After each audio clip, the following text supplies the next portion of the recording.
बहुत सारे बच्चे ऐसे हैं जिनके कमेंट ये हैं कि सर हम आपको पहली बार सुन रहे हैं, हम जानते ही नहीं आपके बारे में, पहली बार आपकी बातें सुनी और वास्तव में बहुत अच्छा लगा।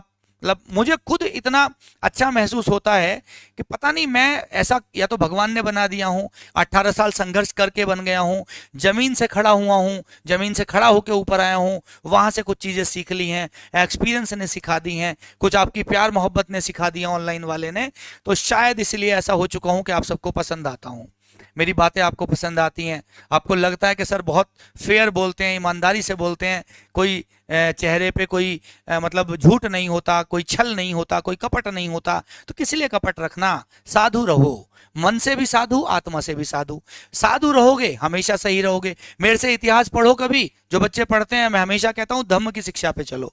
किसकी शिक्षा पे चलना है? धम्म। अशोक, देखो थोड़ी पढ़ने की बात बताऊं, मजे की बात है। अशोक जब तक अशोक था, जब तक अशोक था तब तक वो महान नहीं था, लेकिन जिस दिन अशोक ने धम्म अपना लिया, यानी जब तक वो बादशाह था, वो मारकाट किया करता था, वो अपने आप को शहनशाह माना करता था, ताकत माना करता था, अहंकार माना करता था, तब तक वो महान नहीं था। लेकिन जिस दिन उसने धम्म अपना लिया, जिस दिन उसने धम्म की व्याख्या दे दी, उस दिन से उसके नाम के आगे महान लग गया। और धम्म क्या है? धम्म है दूसरे की सेवा, दूसरे के लिए समर्पण, दूसरे के लिए प्यार, दूसरे के लिए मोहब्बत, दूसरे के लिए अच्छाई, अपना सर्वत्र त्याग के दूसरे की सहायता। कभी झूठ नहीं बोलना, कभी चोरी चकारी नहीं करना, कभी बेईमानी नहीं करना, कभी किसी से ईर्ष्या नहीं रखना, कभी किसी से द्वेष नहीं रखना, कभी किसी से नफरत नहीं करना, यही धम्म है। और अगर आप में धम्म का उल्टा है तो आप पाप कर रहे हैं। तो अशोक ने कहा धम्म अपनाइए और पाप से दूर रहिए।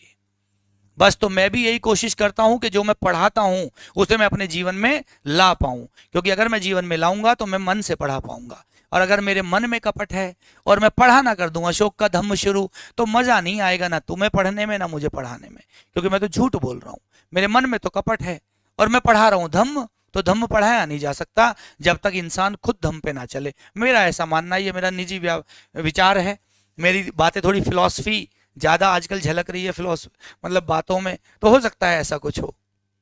थैंक यू सो मच, अपना ख्याल रखिएगा, खुश रहिएगा और धम्म अपनाइएगा। क्या अपनाना है? धम्म अपनाना है।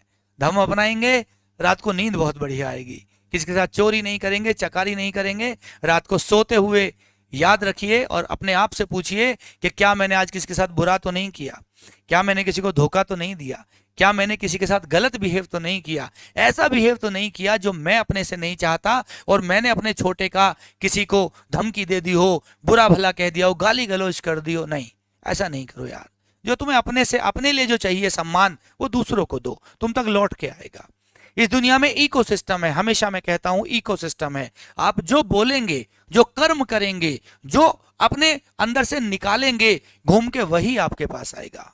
इको का मतलब टकरा के वापस आना है।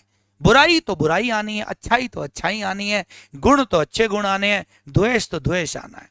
आप प्यार करेंगे, प्यार लौटेगा, नफरत करेंगे, नफरत लौटेगी। सिंपल सिद्धांत है।